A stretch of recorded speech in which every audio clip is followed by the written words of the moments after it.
ഇനി നമുക്ക് നല്ല നാടൻ അച്ചപ്പം ഉണ്ടാക്കുന്നത് എങ്ങനെയെന്ന് നോക്കാം. അപ്പൊ അച്ചപ്പം സാധാരണയായിട്ട് അച്ചപ്പൊടി വെച്ചിട്ടാണ് ഉണ്ടാക്കാറുള്ളത്. പക്ഷെ നമുക്ക് ഈ പച്ചരി പൊടിച്ചൊന്നും ഉണ്ടാക്കാൻ പിന്നെ അത് അരിച്ചെടുക്കണം. അപ്പൊ ഒരുപാട് ടൈം എടുക്കും അതിന് വേണ്ടിയിട്ട്. അപ്പൊ ആ അത്തരം പ്രോസസ്സൊക്കെ നമുക്ക് ഒഴിവാക്കിയിട്ട് ഈസി ആയിട്ട് എങ്ങനെയാണ് അച്ചപ്പം ഉണ്ടാക്കണമെന്ന് നോക്കാം. അപ്പോൾ അതിന് വേണ്ടിയിട്ട് ഞാനിവിടെ 1 കപ്പ് പച്ചരിയാണ് എടുത്തിരിക്കുന്നത്. ഇതൊരു 3 മണിക്കൂറൊക്കെ വെള്ളത്തിലിട്ട് ഒന്ന് കുതിർത്തി എടുക്കണം കേട്ടോ. എന്നിട്ട് ഇത് വെള്ളം വാലാനായിട്ട് വെച്ചിരിക്കുകയാണ്. ഒരു 10 മിനിറ്റ് ഒക്കെ വെള്ളം വാലാനായിട്ട് വെക്കണം കേട്ടോ. പിന്നെ ഇതിനകത്തേക്ക് വേണ്ടത് 1 മുട്ടയാണ്. അതായത് 1 കപ്പ് അരിക്ക് 1 മുട്ട. അപ്പൊ ഈ മുട്ടയ്ക്ക് പകരമായിട്ട് ഒരു 1/2 കപ്പ് മൈദ കൂടി ചേർത്താൽ മതി. അപ്പോഴും നമുക്ക് നല്ല അച്ചപ്പം ഉണ്ടാക്കിയെടുക്കാൻ പറ്റും. അപ്പൊ മുട്ട ഉപയോഗിക്കില്ലാത്തവർക്ക് വേണ്ടിയിട്ടുള്ളതാണ് അത് പറഞ്ഞു കേട്ടോ. ഈ അരി മിക്സിയുടെ ജാറിലിട്ട് ഇട്ട് കൊടുത്തിട്ടുണ്ട്. ഇനി ഇതിലേക്ക് ഒരു മുട്ട പൊട്ടിച്ചൊഴിക്കാം.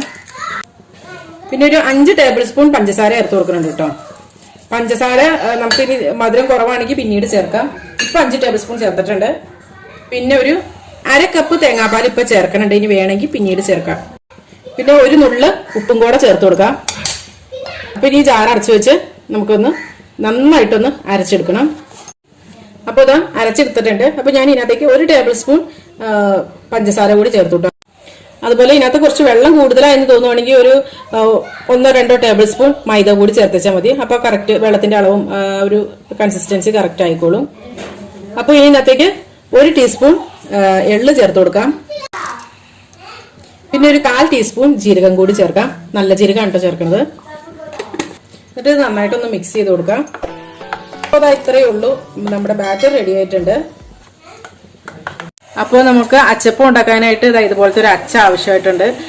ഇപ്പൊ ഇതിപ്പോ നോൺ സ്റ്റിക്കിന്റെ ഒക്കെ കിട്ടും കേട്ടോ. അപ്പൊ അങ്ങനെയുള്ളവർ അതൊക്കെ മേടിച്ചാൽ മതി. അപ്പൊ പെട്ടെന്ന് എന്താ പറയാ വിട്ടു വന്നോളും. അല്ലെങ്കിൽ ഇത് ചിലപ്പോൾ പിടിച്ചിരിക്കും. അപ്പോൾ ഇത് ഒരു തലേദിവസം തന്നെ ഇപ്പൊ ഉണ്ടാക്കുകയാണെങ്കിൽ നമ്മൾ തലേദിവസം തന്നെ കഞ്ഞിവെള്ളത്തിലൊക്കെ ഇട്ട് ഇടിക്കുകയാണെങ്കിൽ, അതായത് ഇരുമ്പിന്റെ ഒക്കെ ആകുമ്പോൾ വിട്ടു വരാനൊക്കെ പ്രയാസമായിരിക്കും.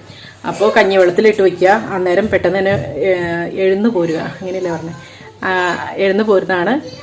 അപ്പോൾ അതായത് ഇപ്പൊ ഇത് ഞാൻ ഈ എണ്ണ അടുപ്പത്ത് വയ്ക്കുമ്പോൾ തൊട്ടേ ഇതിങ്ങനെ ഇട്ട് വെച്ചേക്കായിരുന്നു കേട്ടോ. അപ്പൊ ഇതിപ്പോ എണ്ണ ചൂടായിട്ടുണ്ട് കേട്ടോ, നല്ലപോലെ ചൂടായിട്ടുണ്ട്. ഒന്നൊന്ന് മിക്സ് ചെയ്ത് കൊടുക്കണം. കാരണം താഴെ ഒന്ന് അടിഞ്ഞൊക്കെ ചിലപ്പോൾ കിടക്കുകയായിരിക്കും. അപ്പൊ ഒന്ന് മിക്സ് ചെയ്തതിന് ശേഷം ഈ ചൂടായിട്ടിരിക്കുന്ന ഈ ഒരു അച്ചുണ്ടല്ലോ ഇതിനകത്തേക്ക് വെച്ചു കൊടുക്കാം.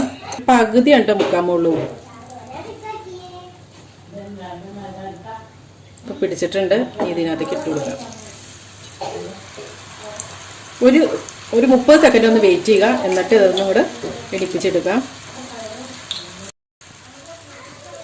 തീ കുറച്ചിട്ടിട്ട് വേണം കേട്ടോ ഇത് ഉണ്ടാക്കാനായിട്ട്. അത് പെട്ടെന്ന് തന്നെ ഇത് കരിഞ്ഞു.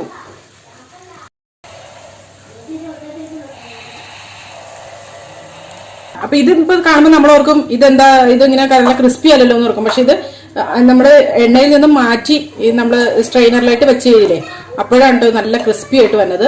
ഇതിപ്പോ കളറൊക്കെ ആയിട്ടുണ്ട്. നമുക്കിത് കോരിയെടുക്കാം. ഈ ഒരു കളർ മതി ഇട്ടാ. എന്നിട്ട് പെട്ടെന്ന് തന്നെ ഒരു സ്ട്രെയിനറിലായിട്ട് മാറ്റാം. അപ്പൊ ഇനി അടുത്തത് ഇട്ട് കൊടുക്കാം. ആ ചൂടോടുകൂടി തന്നെ ഇതിനകത്തേക്ക് അവിടെ മുക്കി കൊടുക്കുകയും ചെയ്യട്ടോ. ചെറുന്നും പറഞ്ഞിട്ട് ഒച്ചയൊക്കെ കേൾക്കും.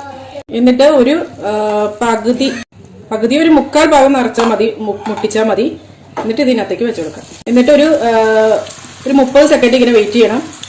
എന്നിട്ട് വേണം ഇത് പിടിച്ചെടുക്കാനായിട്ട്.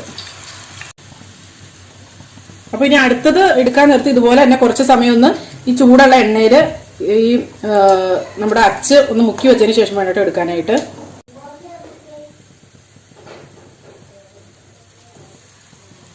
എന്നിട്ട് അടുത്തത് ഉണ്ടാക്കാൻ നേരത്ത് ഇതിങ്ങനെ തന്നെ വച്ചേക്കണം. എന്നിട്ട് വേണം അടുത്ത ഉണ്ടാക്കാനായിട്ട്.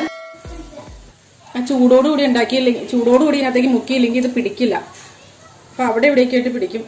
അങ്ങനെ ഇരിക്കുള്ളൂ. കറക്റ്റ് ആ ഒരു അച്ചപ്പത്തിന്റെ ഷേപ്പ് കിട്ടില്ല.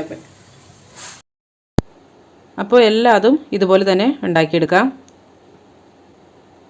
അപ്പോൾ ഇതിപ്പോ കുറച്ച് ലാസ്റ്റായി. ഇപ്പൊ തിരാറി ആയത്തേനും ഞാനിത് ഇങ്ങനത്തെ ഒരു ബൗളിലായിട്ട് മാറ്റി. അപ്പൊ നമുക്കിങ്ങനെ ആ ഒരു അച്ചിങ്ങനെ മുക്കിയെടുക്കാൻ പറ്റും. മറ്റേന്ന് പറഞ്ഞിട്ടുണ്ടെങ്കിൽ നമ്മൾ വലിയ ബൗളിലൊക്കെ വെച്ചിട്ട് അങ്ങനെ മുക്കിയെടുക്കാൻ നോക്കുമ്പോൾ നമ്മുടെ ബാറ്റർ കുറവല്ലേ ഉള്ളൂ. അപ്പോൾ അങ്ങനെ മുക്കിയെടുക്കാൻ പറ്റില്ല. എങ്കിൽ കുറച്ചാണ്ട് അടിയിൽ മാത്രമേ കിട്ടുന്നുള്ളൂ. അപ്പോൾ നല്ല ടേസ്റ്റി ആയിട്ടും നല്ല ക്രിസ്പി ആയിട്ടുള്ള അച്ചപ്പം റെഡി ആയിട്ടുണ്ട്. അപ്പൊ ഇനി ഇതൊന്ന് പൊട്ടിച്ചു നോക്കാട്ടോ.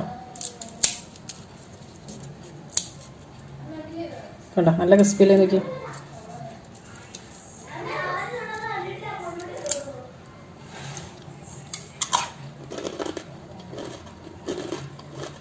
നല്ല ക്രിസ്പി ആയിട്ടുള്ള അച്ചപ്പമാണ്.